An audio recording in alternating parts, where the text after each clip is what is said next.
بسم الله الرحمن الرحيم. الحمد لله نحمده ونستعينه ونستغفره ونؤمن به ونتوكل عليه ونعوذ بالله من شرور أنفسنا ومن سيئات أعمالنا. من يهده الله فلا مضل له ومن يضلله فلا هادي له، ونشهد أن لا إله إلا الله وحده لا شريك له،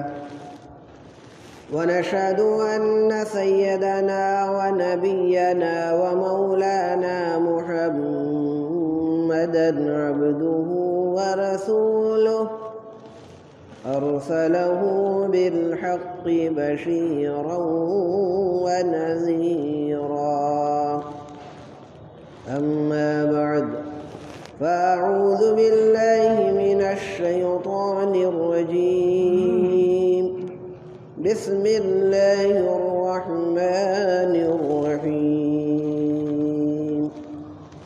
وإذا أردنا أن نهلك قرية أمرنا متر فيها ففسقوا فيها فحق عليها القول فدمرناها تدميرا. صدق الله العظيم. رب اشرح لي صدري ويسر لي أمري واحلل عقدة من لساني يفقهوا قولي. درود شریف پڑھیں. اللهم صل على سيدنا ونبينا ومولانا محمد وعلى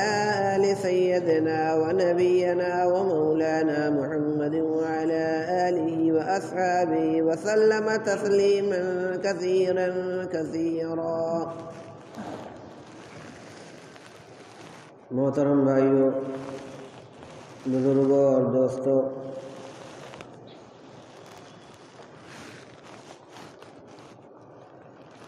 اس دنیا کے اندر مختلف قسم کے حالات آتے رہتے ہیں.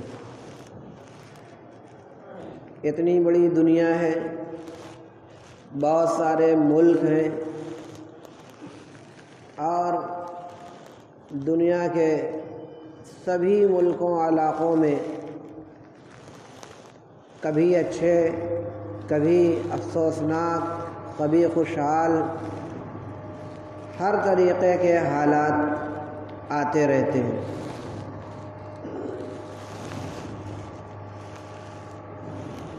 جب کسی ملک میں، چاہے اپنا ہی ملک کیوں نہ ہو، کوئی صورتحال ایسی سامنے آتی ہے جس سے ایسا لگتا ہے کہ اب ہمارے ملک کا مستقبل تاریک ہے، اور طرح طرح کے اندیشے، طرح طرح کے خیالات ذہن و مزاج میں آنے لگتے ہیں،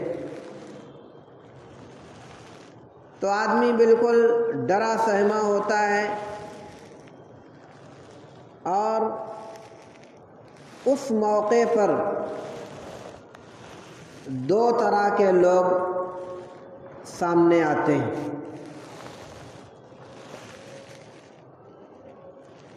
ایک طبقہ تو وہ ہوتا ہے جو ظاہری اعتبار سے دیکھتا ہے اور حالات کا جائزہ لے کر اپنے اعتبار سے اس پر تبصرہ کرتا ہے کہ فلاں قانون بن گیا اور اس طریقے کی چیزیں لاگو کر دی گئیں، اور ایسا ہوا ویسا ہوا، فلاں حکمراں طبقے کی طرف سے ایسا کیا گیا، پبلک کی طرف سے ایسا ہوا تو یہ ہوا. الغرض ظاہری اعتبار سے ہر آدمی اپنے اپنے علم، تجربے اور مزاج کے مطابق تبصرے کرتا ہے، اور سمجھتا ہے کہ بھائی اس کی وجہ یہ ہے اور اسی اعتبار سے جس کو جو کہنا ہوتا ہے وہ کہتا بھی. لیکن دوسرا طبقہ وہ ہے جو ظاہری حالات کو دیکھ کر جو لوگ تبصرہ کرتے ہیں ان سے ہٹ کر وہ اس بات کی تہ میں جانے کی کوشش کرتا ہے کہ مذہبی اعتبار سے اور قرآن کے اعتبار سے یہ صورتحال جو پیدا ہوئی تو کیوں اور کیسے پیدا ہوئی. دینی اور مذہبی اعتبار سے ان حالات کا جائزہ لینے والا ایک دوسرا طبقہ ہے. یہ وہ طبقہ ہے جو دیندار طبقہ ہے، قرآن کو پڑھتا بھی ہے اور سمجھتا بھی ہے، اور قرآن کے ایک ایک لفظ اور معانی پر گہرائی کے ساتھ غور اور تدبر کرتا ہے.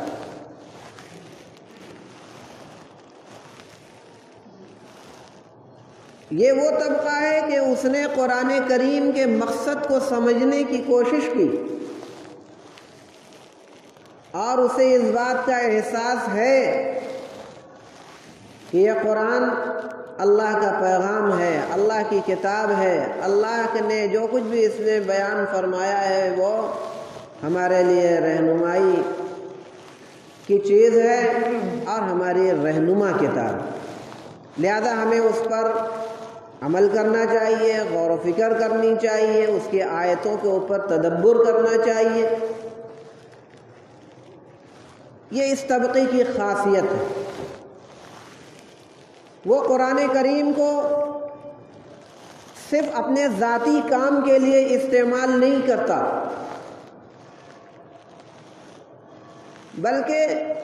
قرآن کریم کے نزول کے مقصد کو وہ سمجھتا ہے اور اس بات پر یقین ہوتا ہے کہ چاہے حالات جیسے بھی ہوں اللہ رب العالمین کی طرف سے ہی حالات پیدا کیے جاتے ہیں،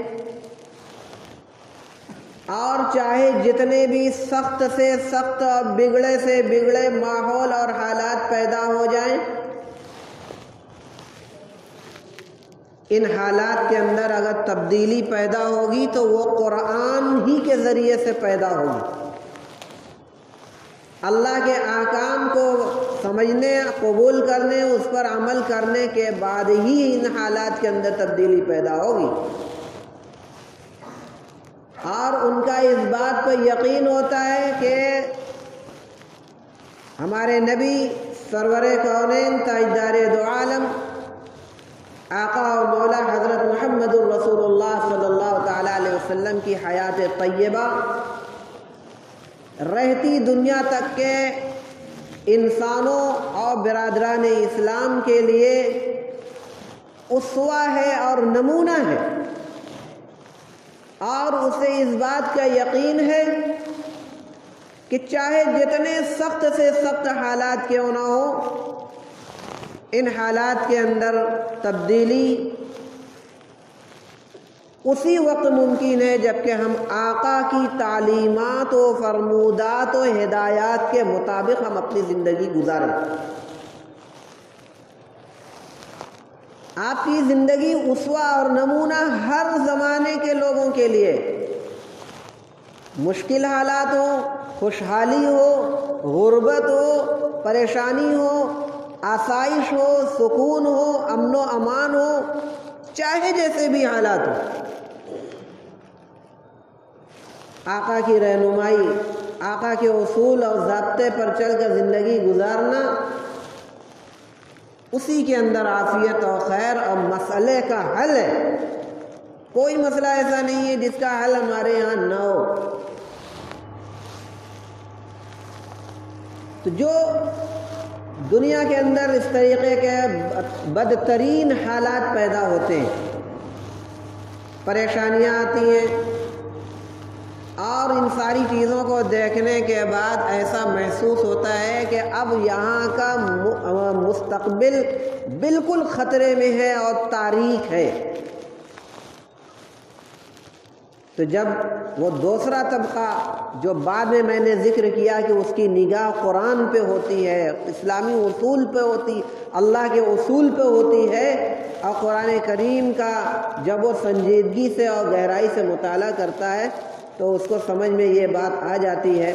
کہ یہ حالات من جانب اللہ پیدا کیے گئے ہیں، اور اللہ ہی کی ہدایت اور رہنمائی پر چلنے کے بعد ان حالات سے نجات بھی ممکن ہے۔ اور حقیقت بھی یہی ہے کہ یہ جو حالات دنیا کے اندر ہمیں دیکھنے کو ملتے ہیں وہ یکبارگی اور یوں ہی نہیں آ جاتے۔ قرآن کریم کی جس آیت کو میں نے ابھی خطبے کے اندر پڑھا ہے اس کے اندر اسی چیز کی طرف توجہ دلائی گئی ہے ہم لوگوں کو۔ یہ آیت سورہ بنی اسرائیل کی آیت ہے۔ اس میں اللہ رب العالمین نے ارشاد فرمایا وَإِذَا أَرَدْنَا أَن نُهْلِكَ قَرْيَةً أَمَرْنَا مُتْرَفِيهَا فَفَسَقُوا فِيهَا فَحَقَّ عَلَيْهَا الْقَوْلُ فَدَمَّرْنَاهَا تَدْمِيرًا، کہ جب ہم کسی آبادی، کسی بستی، کسی شہر، کسی ملک کو ہلاک کرنا چاہتے ہیں، اس کی کایا پلٹنا چاہتے ہیں اور اس کے نظام کو تہو بالا کرنا چاہتے ہیں، بربادی جب اس گاؤں، اس بستی اور اس علاقے اور اس ملک کی جب قریب ہوتی ہے تو فرمایا اللہ نے کہ امرنا مترفیہا، اس بستی، اس ملک، اس پورے آبادی، اب پورے علاقے کے جو بہت ہی خوشحال لوگ ہوا کرتے ہیں، بہت ہی مالدار لوگ ہوا کرتے ہیں، اور یوں دوسرے اعتبار سے کہہ لیا جائے کہ نہایت ہی عیاش اور بدماش قسم کے لوگ ہوا کرتے ہیں، اور یہ وہ لوگ ہوتے ہیں جو غریبوں کے خون کو چوس چوس کر، مزدوروں کے خون کو چوس چوس کر اپنی ترقی کی منزلوں کو طے کرتے ہیں، اور ملک کے بہت ہی سرمایہ دار طبقوں میں ان کا شمار ہوتا ہے، خوشحال لوگوں میں ان کا شمار ہوتا ہے، بڑے لوگوں میں شمار ہوتا ہے۔ ایسے لوگوں کو اللہ نے فرمایا کہ ہم انہیں حق بات کا حکم دیتے ہیں، اچھی باتوں کا حکم دیتے ہیں، اپنے پیغام کو ہم بھیجتے ہیں تاکہ وہ اس پر عمل کریں، لیکن وہ کیا کرتے ہیں؟ اللہ رب العالمین کی باتوں کو، پیغام کو قبول کرنے کے بجائے وہ فسق و فجور کے اندر مبتلا ہو جاتے ہیں، فسق و فجور کے اندر مبتلا ہو جاتے ہیں۔ یہ آیت جو میں نے ابھی پڑھی کہ وَإِذَا أَرَدْنَا أَن نُهْلِكَ قَرْيَةً أَمَرْنَا، ایک قرأت تو اس آیت کی یہ ہے کہ امرنا مترفیہا، کچھ دوسرے قراء نے اس کو اس آیت سے پڑھا۔ اس کی ایک دوسری قرأت یہ بھی ہے کہ ان نهلك قرية امرنا مترفیہا، ایک ہے امرنا اور ایک ہے امرنا، دوسری قرأت امرنا کی بھی ہے۔ ایسی صورت میں اس آیت کا مفہوم یہ ہوتا ہے کہ اس طریقے کے فسق و فجور اور عیاشی کرنے والے لوگوں کو قوم کے بہت ہی مالدار اور سرمایہ داروں کو ہم کیا کرتے ہیں؟ تخت حکومت پر مسلط کر دیتے ہیں، تخت حکومت پر مسلط کر دیتے ہیں، تخت حکومت پہ بیٹھال دیتے ہیں ان کو،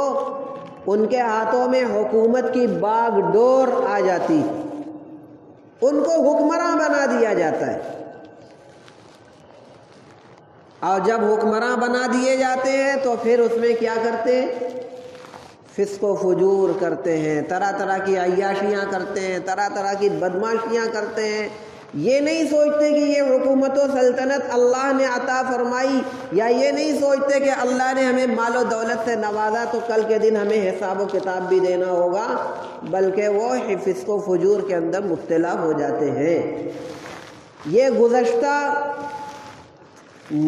زمانوں کی یہ تاریخ رہی ہے۔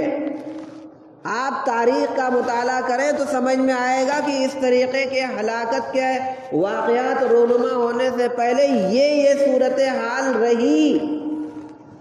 اس کے بعد اللہ کا عذاب آیا، اور اس کے بعد دنیا کے اندر حالات کے اندر تبدیلی پیدا ہوئی۔ اور موجودہ زمانے میں بھی آپ دیکھ سکتے ہیں دنیا کے اندر حکومتیں مسلمانوں کی بھی ہیں اور غیر مسلموں کی بھی ہیں، عیسائیوں کی بھی ہیں، یہودیوں کی بھی ہیں اور مسلمانوں کی بھی ہیں، مختلف مذاہب کے ماننے والوں کی بھی حکومتیں۔ یہ جو فرمان قرآن کریم کے آیت کے حوالے سے میں آپ کو بیان کر رہا ہوں، یہ کسی خاص ملک، کسی خاص مذہب سے متعلق رکھنے والے حکمرانوں سے متعلق نہیں ہے، یہ عام ہے۔ اگرچہ مسلمان ہی حکمراں کیوں نہ ہو، آپ دیکھ سکتے ہیں کہ جن موجودہ مسلم ممالک میں جو کچھ مشہور ممالک ہیں، وہاں کے حکمرانوں کو آپ دیکھ سکتے ہیں کہ کس طریقے کی دولت کی ریل پیل ہے، اور اس کے باوجود بجائے اللہ کی طرف رجوع کرنے کے کس طریقے کی ان کے اندر عیاشی اور بدماشی وہاں بھری ہوئی ہے، آپ اچھی طرح سمجھ سکتے ہیں۔ دنیا کے چند مشہور مسلم ممالک کے حکمرانوں کا یہ حال ہے، آپ اشارہ سمجھ سکتے ہیں۔ اور ان سے ہٹ کر جو غیر مسلم ممالک ہیں، آپ وہاں کے حکمرانوں کے اوپر بھی نگاہ ڈال کر دیکھ لیجئے کہ حکمراں طبقے کے اندر کس طریقے کے لوگ ہیں، چاہے حکمراں طبقہ ہو یا حکمراں طبقہ سے بہت زیادہ قربت رکھنے والے لوگ ہوں۔ کبھی تو ایسا ہوتا ہے کہ وہ حکمراں طبقہ ہی بہت زیادہ مال دولت عیش و عشرت کے اندر مبتلا ہوتا ہے، اور کبھی ایسا ہوتا ہے کہ اس کے ساتھ ساتھ جو اس کے حوالی موالی ہوتے ہیں، جو اس کے اٹھنے بیٹھنے والے اور اس کے بہت زیادہ قریبی اپنی ذاتی مفاد کے لیے حکمراں طبقے سے قریب ہو گئے ہیں، اپنی دولت کی بنیاد پر، اپنے مال اور عیش و عشرت کی بنیاد پر، تو اس قسم کے بدماش اور عیاش لوگوں کی وجہ سے بھی وہ حکمراں طبقہ اور زیادہ بگڑ جاتا ہے، اور ارباب حکومت کے اندر اور برائیاں پیدا ہو جاتی ہیں۔ اس طریقے سے دھیرے دھیرے دھیرے کر کے گویا اللہ رب العالمین کی طرف سے اور زیادہ دوری ان کی ہو جایا کرتی ہے۔ تو ایک وقت ایسا آتا ہے کہ فحق علیہ القول، فحق علیہ القول، تو اللہ رب العالمین کا بھی فیصلہ نازل ہونے لگتا ہے، اور ان حالات کے بعد اللہ رب العالمین کا بھی جو منصوبہ ہوتا ہے، جو پلان ہوتا ہے، جو پلاننگ ہوتی ہے، یہ اللہ رب العالمین کی وہ بھی دھیرے دھیرے دھیرے کر کے دنیا میں آنے لگتی ہے۔ اس کے بعد کیا ہوتا ہے؟ فَدَمَّرْنَاهَا تَدْمِيرًا، تو پھر ہم بالکل تہو بالا کر ڈالتے ہیں، تباہ و برباد کر دیتے ہیں پورے کے پورے ملک، پورے کے پورے علاقے کو، پورے کے پورے لوگوں کو، سارے کے سارے لوگوں کو تباہی اور بربادی کے گڈھے کے اندر جا کر ڈال دیتے ہیں۔ تو یہ سمجھ میں آیا کہ جو صورتحال چاہے ہمارے ملک کی ہو یا دنیا کے دیگر ممالک کی ہو، اگر تباہی اور بربادی کہیں سے آتی ہے تو ڈائریکٹ نہیں آتی، بلکہ اس کے پیچھے اللہ رب العالمین کا بھی یہ منصوبہ ہوتا ہے کہ پہلے انہیں اصلاح کی کوشش کی جائے، اصلاح کے لیے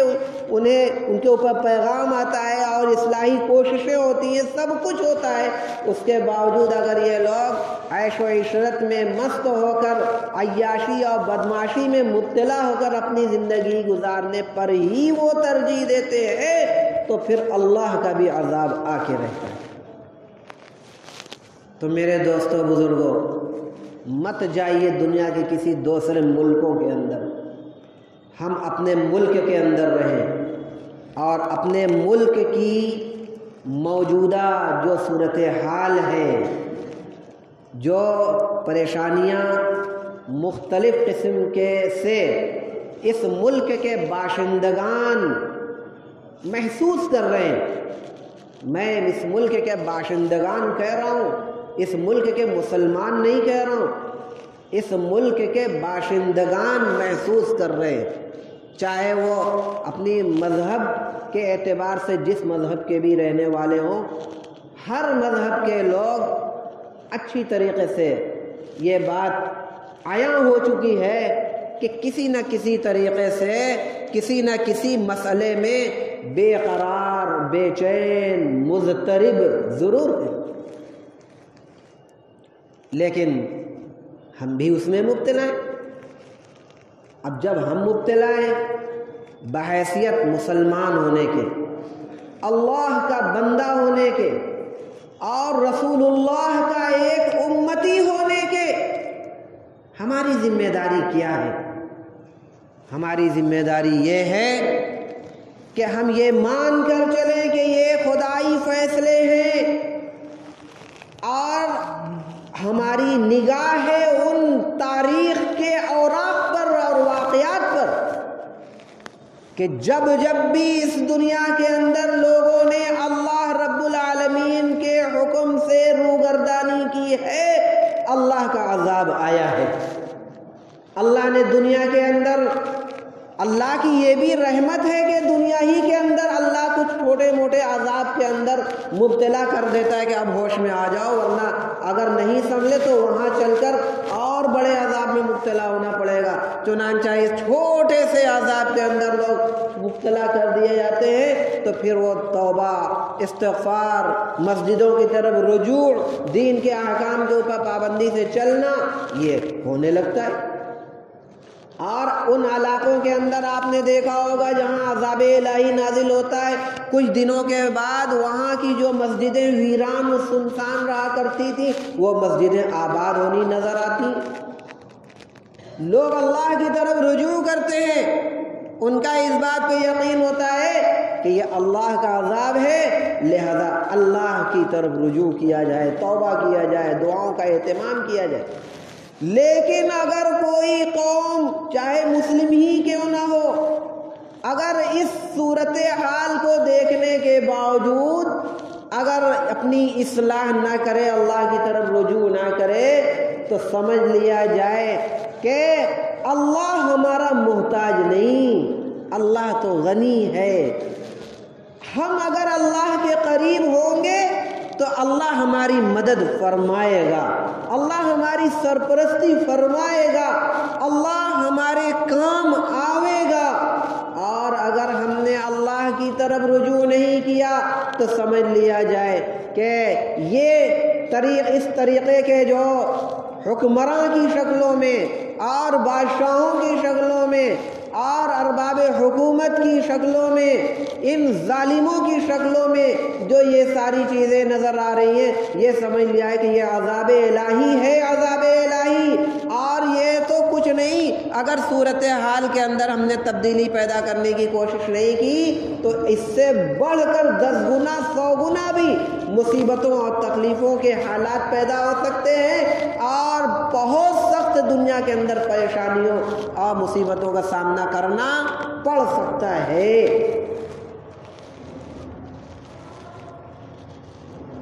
یہ اللہ کا فیصلہ ہے کہ اللہ والے بنو گے تو اللہ تمہارا ساتھ دے گا، اللہ تمہاری مدد کرے گا، جیسا کہ ہم نے اسلامی تاریخ میں پڑھا ہے، صحابہ کرام کی زندگیاں اس پر شاہد ہے۔ اور جو ہی روگردانی کی ہے تو اللہ بھی اپنا فیصلہ کر دیتا ہے، اور اللہ کا یہ وعدہ بھی ہے وَإِن تَتَوَلَّوْا يَسْتَبْدِلْ قَوْمًا غَيْرَكُمْ ثُمَّ لَا يَكُونُوا أَمْثَالَكُمْ۔ اگر روگردانی کرو گے تو اللہ تعالیٰ تمہارے اوپر دوسری قوموں کو لا کر مسلط کر دے گا، بدل دے گا تم سے، تمہارے بدلے میں دوسرے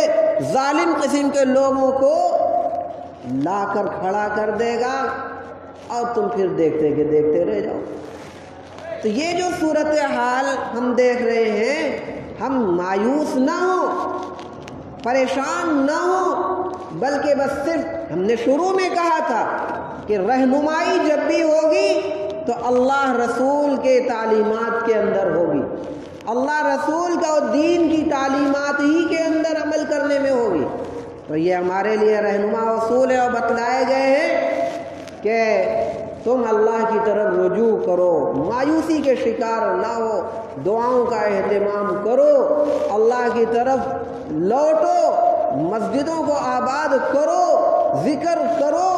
توبہ استغفار کو اپنا معمول بناؤ، تو دیکھو حالات کے اندر تبدیلی آتی ہے نہیں آتی؟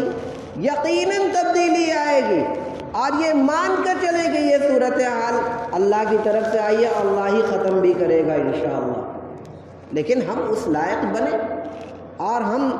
اس لائق بننے کی کوشش کریں کہ اللہ کی مدد ہمارے ساتھ ہو، اللہ کی رحمتیں نازل ہوں۔ ہم کوشش کریں،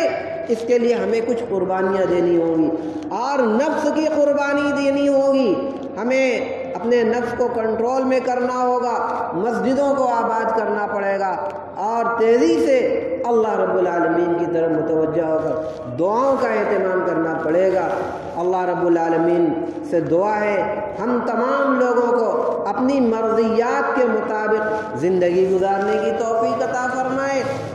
جملہ شرور و فتن سے ہم سب کی حفاظت فرمائے، ہم سب کے جان مال اور سب سے بڑھ کر کے ہمارے ایمان کی حفاظت فرمائے، اس ملک کی حفاظت فرمائے، اس ملک کو اے اللہ بد نظروں کی نظر لگ گئی ہے، بد نظری کا یہ شکار ہو گیا ہے ہمارا پیارا ملک، اے اللہ ہر قسم کے شر سے اس کی حفاظت فرما، اس کی ہر قسم کی ترقیات سے اس ملک کو مالا مال فرما، اس کے ملک کے تمام رہنے والوں کو امن و امان کا پیغامبر بنا، اور ہر قسم کے شر سے سب کی حفاظت فرما۔ وصلی اللہ علی النبی الامی الکریم